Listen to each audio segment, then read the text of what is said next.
Day before Thanksgiving, I was in the middle of rolling out pie crust when my phone buzzed on the counter. It was a text from my brother. "Hey, just so you know, dinner's been moved to Kevin's parents' place this year. Dad already knows, should be a smaller thing." I read it twice, then a third time. I set down the rolling pin and looked at my daughter, Abby, who was sitting at the kitchen table pretending to do homework, but actually drawing horses in the margins of her math worksheet. She was 8. She had been talking about seeing her grandfather for 3 weeks straight, ever since she found out he had saved a whole box of her drawings from when she was 4. I typed back, "When were you going to tell me?" He left me on read. I called my dad. He picked up on the second ring the way he always does, like he's been sitting near the phone waiting even though I know he hasn't. "Hey, sweetheart." "Dad, did you know Thanksgiving got moved?" A pause. Not a long one, but long enough. "Your brother mentioned something. Were you going to tell me?" "I figured you knew." I didn't know. I had bought a 14-pound turkey. I had already brined it overnight. I had promised Abby we'd watch the Macy's parade with Grandpa like we did every year, sitting on his old plaid couch with the armrest that had been restitched twice because he refused to get a new one. "Dad," I said carefully, "are you okay with this?" "I'm fine," he said. And then, quieter, "It's just 1 year." I wanted to believe him. I told Abby the parade would be just as good on our TV at home. She nodded like she understood, but she went back to drawing horses and didn't say anything for a while. My brother Elliot and I had never been close in the way people imagine siblings should be. There was a 4-year gap between us, and we'd grown up differently. He was my dad's fishing buddy. I was my mom's kitchen companion. When she passed 3 years ago, something shifted. Elliot pulled toward my dad in a way that looked like care from the outside but felt, to me, more like consolidation. He had moved back to town around the same time, which my dad took as a blessing. Elliot's wife, Renee, was efficient and organized and had opinions about everything from my dad's diet to the temperature he kept the house. She started coming to every Sunday dinner. Then she started hosting them. Then slowly, my invitations started coming later and later, a text the morning of instead of a call the week before. I told myself it was just her way. She was type A, I was probably being sensitive. My dad seemed happy. That was what mattered. But the Thanksgiving thing sat wrong with me. Not the logistics. I could make my own dinner. Abby and I were fine. It was the fact that nobody had called. Nobody had thought to call. I was 40 minutes away, and I had apparently become optional. I put the turkey in the oven anyway. We ate at our kitchen table, just the two of us, and Abby said the mashed potatoes were the best she'd ever had, which made me laugh and almost cry at the same time. My dad called at 7 that evening. "How was dinner?" I asked. "Quiet," he said. "Quiet how?" "Renee's family came. Her brother and his wife, her parents. He stopped. It was a lot of people I don't know very well." "Was it okay?" "It was fine." Another pause. "I missed you and Abby." I gripped the phone a little tighter. "We missed you too, Dad." I want to be fair to Elliot. He's not a bad person. I genuinely don't think he woke up one morning and decided to cut me out. But I also think that some people, when they find someone who organizes their life for them, stop questioning whose decisions are being made and whose interests are being served. Renee made plans. Elliot went along. And somewhere in that arrangement, I became a complication rather than a sister. The Sunday dinners stopped including me around February. I'd find out through my dad, casually, "Oh, Elliot and Renee came by yesterday," and I'd nod and say that was nice. I drove out to see my dad on my own every other weekend, sometimes with Abby, sometimes alone. He'd make coffee even though he'd already had too much, and we'd sit at his kitchen table and talk about nothing and everything, the way we always had. He was 69. He still ran 3 miles every Tuesday and Thursday. He had a workshop in the garage where he built birdhouses for no reason except that he liked it.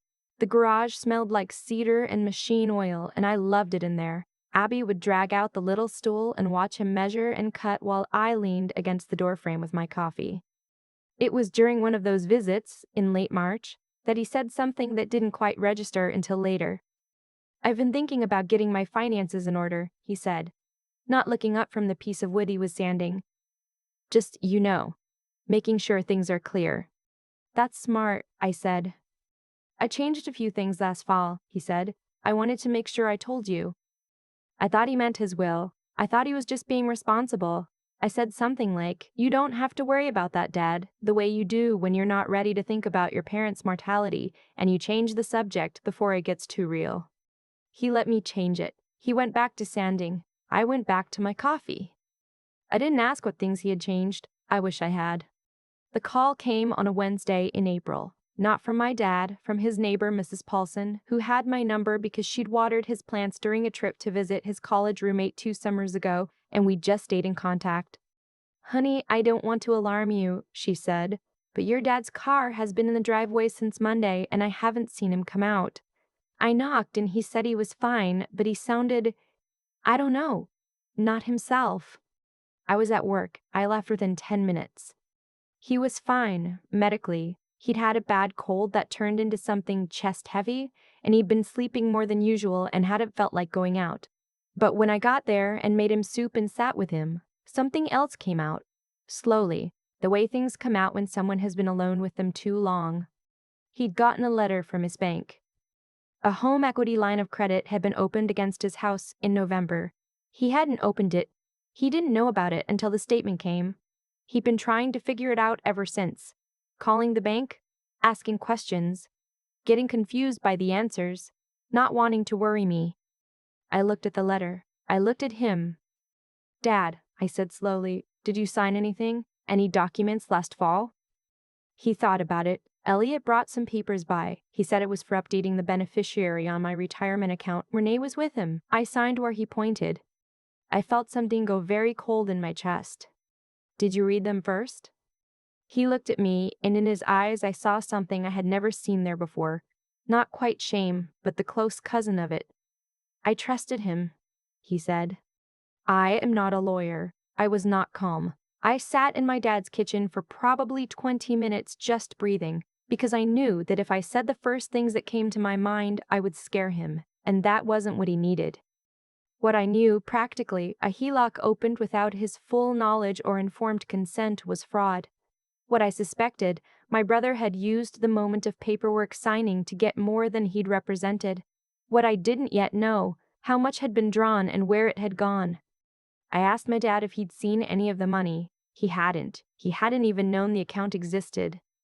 I asked him if Elliot had mentioned anything, a loan, a business thing, anything. He was quiet for a moment. Then he said, carefully, he mentioned something about investing in a property with Kevin, a rental. He said it was a good opportunity. Kevin, Renee's brother, the one whose family had filled my dad's Thanksgiving table with strangers. I drove home that night shaking. I didn't call Elliot. I called a lawyer, a woman I'd gone to college with, who now practiced estate and elder law. She was sharp and no nonsense, and when I explained what had happened, she went quiet in a way that told me this wasn't an unusual story. She told me what documentation to gather. She told me what my dad needed to do. I went back to my dad the next morning and I explained it to him plainly. I told him what I thought had happened. I told him it wasn't his fault, that the paperwork had been designed to confuse and that there were legal remedies. He sat very still while I talked. When I finished, he said, "I need to talk to him first." I wanted to argue. I didn't. He was my father. It was his house, his money, his son. "Okay," I said, "but I'll be here when you do." Elliot came over on a Saturday. Renee did not come with him, which I thought was telling. He walked in looking casual, and then he saw me at the kitchen table and something moved across his face, just for a second before he put the casual back on. "Hey," he said. "Didn't know you'd be here." "Sit down," my dad said. It was the first time I had heard my father use that voice with Elliot since we were teenagers. Elliot sat down. My dad put the bank letter on the table. Elliot looked at it. He didn't say anything for a moment. Then he said, "Dad, I was going to explain all of this. It was just the timing, and Kevin needed." "Did I give you permission to open this account?" my dad said. "You signed the papers?" "I signed papers you told me were for my retirement account." Silence. "You told me what to sign," my dad said, "and I signed it because I trusted you." He paused. "I want the money returned. All of it. And I want to know what else you signed my name to." Elliot's face had gone through several things in the space of about 30 seconds. He landed on something that looked like it was going to be an argument. I could see him assembling it, and then he looked at me, and I think he saw in my expression that I had already talked to someone, that this wasn't just a family conversation, and the argument dissolved before it started. "I'll fix it," he said. "I know you will," my dad said. The legal process was not quick or simple, and I want to be honest about that.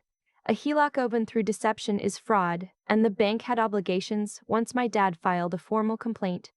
My lawyer friend walked him through every step. The money Elliot had drawn, just under $30,000, was recovered over the next several months through a combination of the bank's fraud process and a repayment agreement that Elliot signed under circumstances that made clear the alternative was prosecution. $30,000 is not nothing to a retired man living on a pension and Social Security. It's also not everything. My dad's house was not lost. His retirement account was intact.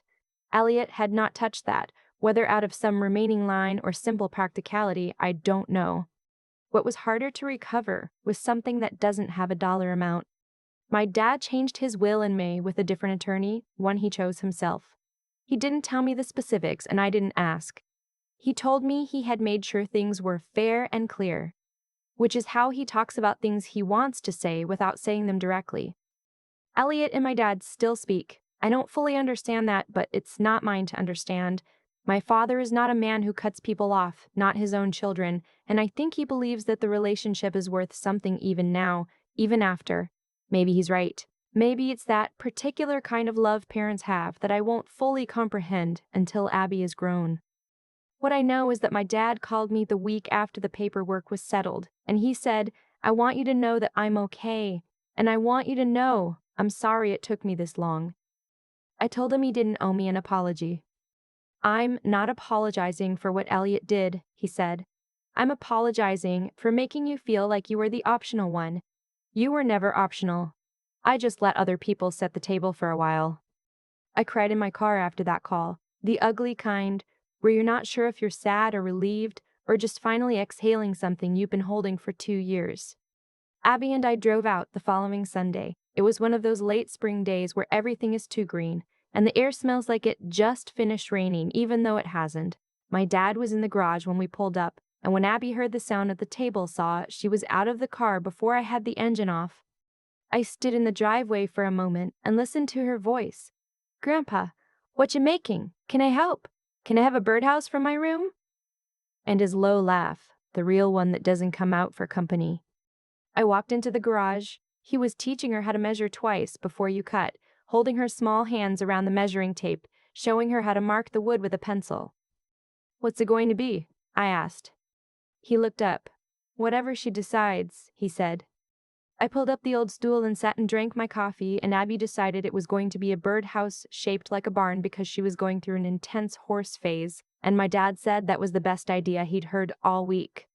We stayed until dinner. We ordered pizza and ate it at the kitchen table, and my dad let Abby pick the movie, which meant we watched something animated about a dog who learns to skateboard, and all three of us fell asleep on the plaid couch before it ended.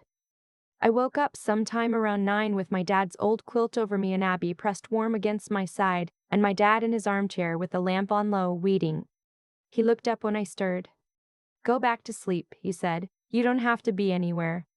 I did. I don't know what it says about a person that the feeling of not having to be anywhere in your father's living room with your kid asleep beside you can undo something that had been knotted in your chest for 2 years.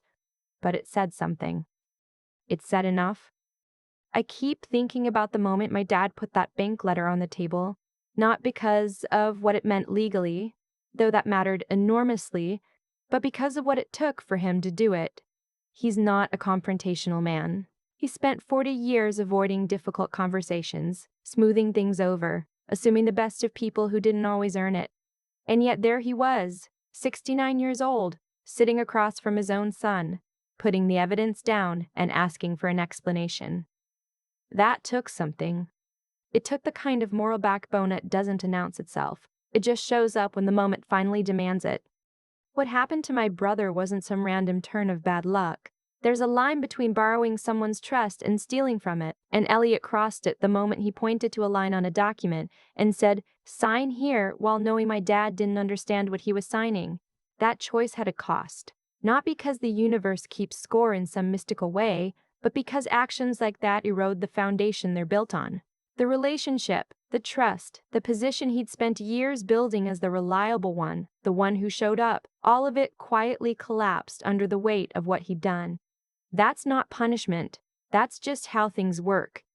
What I learned, what I'm still learning, is that there's a difference between being smart and being wise. Elliot is not a stupid man. He calculated something, saw an opportunity, and executed it carefully. But wisdom would have told him that short-term gain extracted from someone who loves you unconditionally is the most expensive thing you can take. Intelligence without integrity isn't an asset. It's a liability that compounds. And then there's my dad. I used to worry about him, whether he was lonely, whether he was being taken care of, whether I should push harder to be included in things. What I didn't see clearly enough was that he was watching, processing. He just needed time, and then he needed one piece of paper that made everything undeniable.